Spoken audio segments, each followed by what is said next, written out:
تو پھر یہ کہا گیا کہ اختلافات ہیں پی ٹی آئی والوں کے، لیکن اب گنڈاپور آ رہے ہیں اور خبر یہ ہے، یہ بہت اہم خبر ہے، خبر یہ ہے کہ علی امین گنڈاپور جو پس پردہ مذاکرات ہو رہے تھے، ان پس پردہ مذاکرات میں کچھ چیزیں طے ہوئی ہیں، کچھ پیش رفت ہوئی ہے، یہ پیش رفت آگے جا کر ان مذاکرات میں بھی نظر آنے کا امکان ہے۔ تو علی امین گنڈاپور وہ ایشورنسز دے کے ذرا زیادہ بہتر انداز میں ان مذاکرات کا حصہ بننے جا رہے ہیں، تو ان کی جو مذاکرات میں پریزنس ہوگی وہ بیکنگ کے ساتھ ہوگی جو ایک اور مذاکرات پس پردہ مذاکرات تھے ان میں انہیں ملا ہے۔ دوسرا، خواجہ آصف صاحب، ان کے بارے میں پاکستان تحریک انصاف کے 2-3 لوگوں نے کہا کہ خواجہ صاحب جو ہیں وہ مذاکرات کو ناکام دیکھنا چاہتے ہیں۔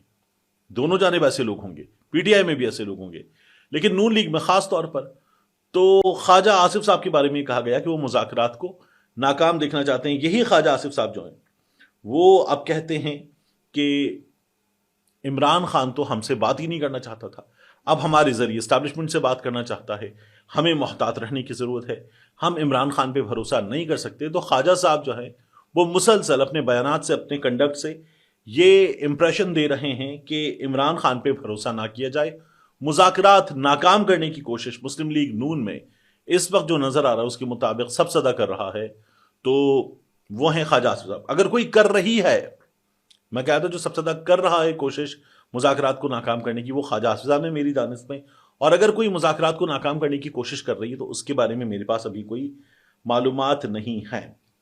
پھر خواجہ صاحب جو ہیں انہوں نے کہا کہ 15 روز میں عمران خان کو کیا ہو گیا کہ بات چیت کے لیے رضامندی ظاہر کر دی ہے، صرف سیاسی جماعتوں میں ہی نہیں، طاقت کے تمام مراکز کو مل کر ملک کے حالات بہتر بنانے چاہیے۔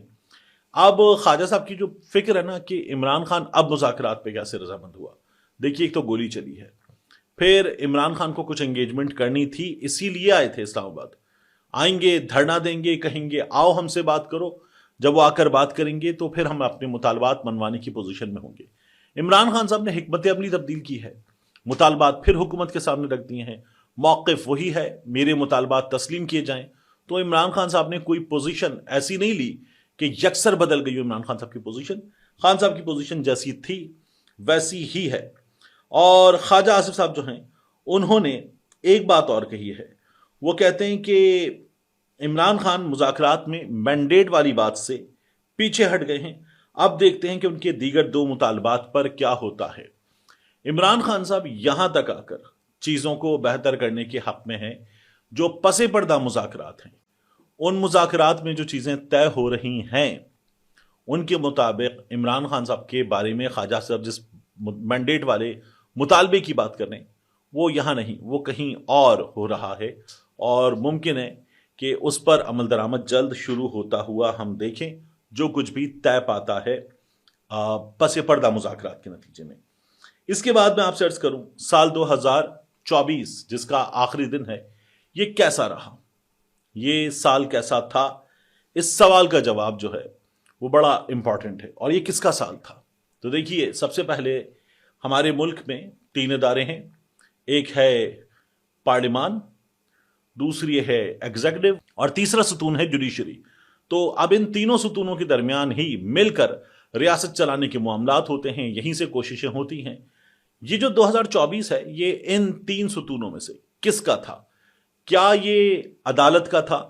اگر آپ مجھ سے پوچھیں تو عدالت میں جو ہم نے قاضی فائز عیسیٰ کی عدالت سے سال کے آغاز سے دیکھا، الیکشن کے معاملے پر دیکھا، بلے کا نشان چھیننے کے معاملے پر دیکھا، ایک جماعت کو نشانہ بنانے کے معاملے پر دیکھا، پھر الیکشن ہو گیا، اس کے بعد جو سیٹیں چھیننے کا سلسلہ تھا، جو قاضی فائز عیسیٰ صاحب نے ری کاؤنٹنگ کے نام پر سیٹیں چھین کر نون لیگ کو دیں، وہ کردار ہم نے دیکھا۔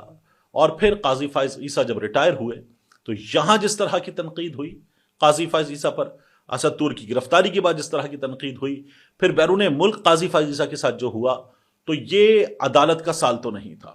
پھر عدالت کے معاملے میں جس طرح کا حکومت نے کام دکھایا اور عدالت نے دکھانے دیا، جس طرح سے ہم نے دیکھا عدالت کا رویہ، پہلے الیکشن کے معاملے پر تھا پچھلے سال، اس سال مخصوص نشستوں کے معاملے پر، کہ عدالت کی بے توقیری ہوتی رہی اور اس بے توقیری پر عدالت مطمئن رہی۔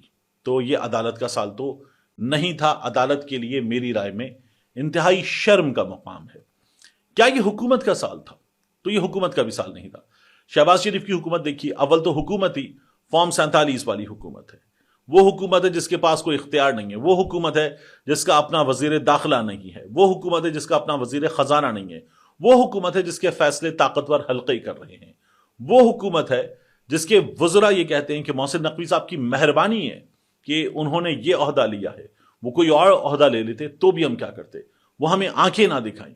تو یہ وہ حکومت ہے جس کے پاس کوئی اختیار نہیں ہے، جو چوری شدہ مینڈیٹ پر بیٹھی ہوئی ہے۔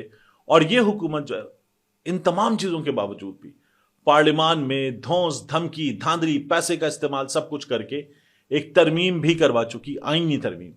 تو یہ حکومت کا بھی سال نہیں تھا۔ حکومت نے اپنے لیے بدنامی کمائی ہے، نیک نامی نہیں کمائی۔